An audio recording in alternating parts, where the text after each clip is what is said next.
So, Turi, you were just about to unleash that tea. When you were younger, the question is, why is love different as you age? That's the main question. And so we look into our love lives. You know, who better to tell our Turis than us? Exactly. You were saying you were over there being a non-fungible token. Woo. Love for me was very different when I was younger. It was giving free for all. It was giving a lot. I am a recovering people pleaser, okay? Oh, nice. As in, welcome to my channel. So I used to have all this love for everyone.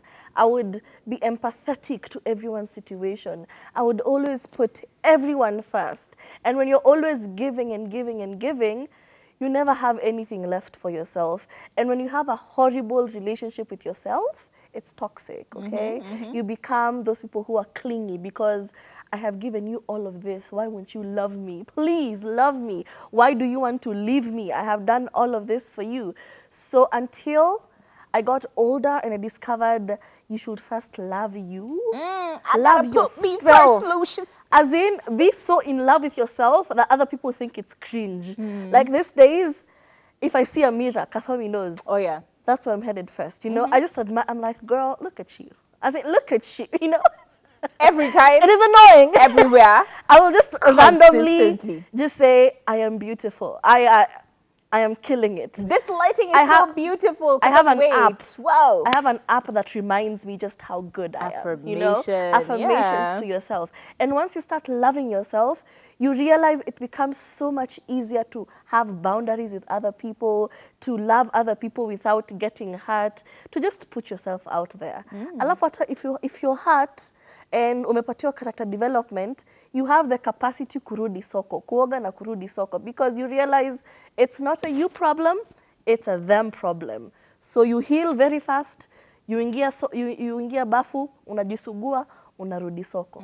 That's just how it is. I love it. And I love, actually, yeah, on that point of like you loving yourself so loudly and so openly and so consistently, it also forces, let's not say forces in like, it's not the negative type. Well, it encourages people around you to also start to do the same things for themselves, yeah? So like now when I see Turi about to take a picture, instead of me staring at her and going like, girl, what you doing? Even me, I'm over there pulling up. At the end, you lighting him, in a kapoa, let's do it. So it's like, it becomes an encouraging thing for people to see around you. And I love that about Turi as well. Now, there is one very important thing that in as much as she said, she takes time, it takes time for you to get to love yourself and for you to know yourself. There is also the fact that you find what truly matters to you. True. Because once you start, it's like meditation. And by the way, if you ask me, in my opinion, I consider meditation and prayer the same thing. Yeah. What is meditation? Okay, what is prayer? See, a prayer is basically you talking to yourself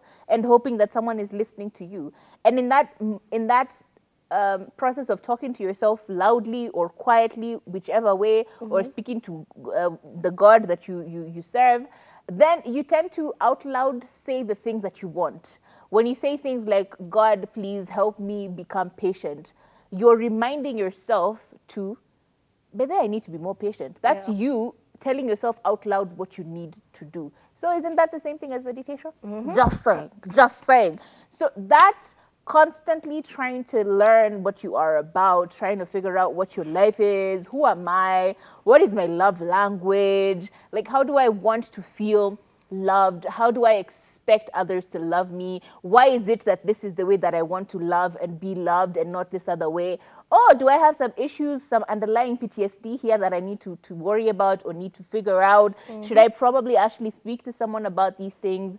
All of that is the process of like unraveling the person that you are now. It feels like you've lived with yourself so long that you should know, but to be entirely honest, we don't always keep up with ourselves. Yeah. And so when you start to try and find love, you also try and find love in yourself. You realize there's a lot to be dealt with and you figure it out in time. Exactly. And as you grow older, you realize that love is not just about falling in love. You know how rom-coms depict, you know, bubbles and everywhere, and that Dropped feeling books. and the zing, and you know, all these feelings, you will have them and they won't stop. You'll always come across somebody who aligns, you know, with you like that, somebody you find attractive like that, somebody who just makes you feel good. But now as you're older, you're like, okay, that makanga